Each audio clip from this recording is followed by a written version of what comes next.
We have around 400 offices in the USA. Those are chapters that work locally and help churches get people to run Good News Clubs in their local public schools. And then we have around 6,000 full-time workers around the world who do the same thing. Wow. And hundreds of thousands of volunteers who are reaching, well, before COVID, 2019, we reached almost 25.5 million children with face-to-face ministry. That's like a weekly Good News Club or a 5-day club.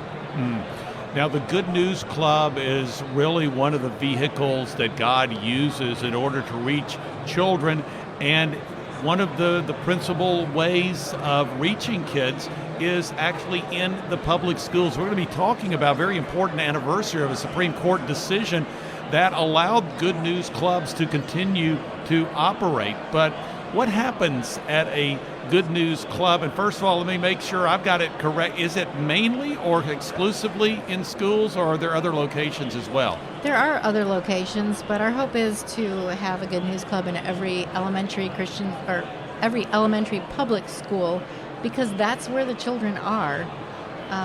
But we do hold them in community centers and parks and other places as well. So what happens at a Good News Club? Well, the children are welcomed. Everyone has to have a parental permission slip at the beginning of the year or whenever they join. And then they have songs and games and a Bible story and just lots of activities that make them want to come back because it's fun and they're just loved on by their regular teachers.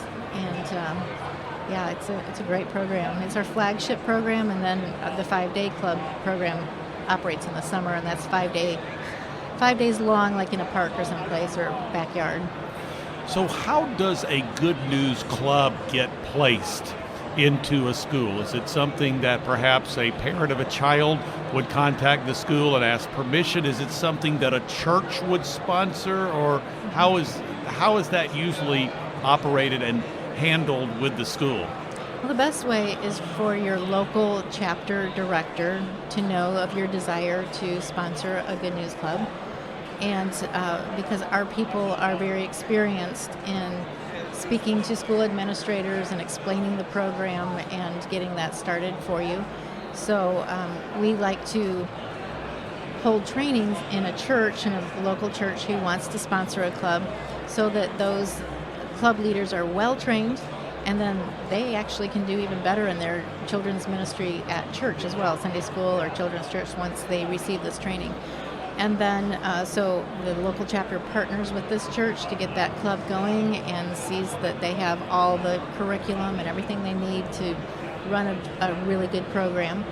And those kids, when they start getting excited about Jesus and they want to come to church, start asking their parents to take them to church, where do you think they'll want to go? They'll want to go to the church where their Good News Club teacher goes.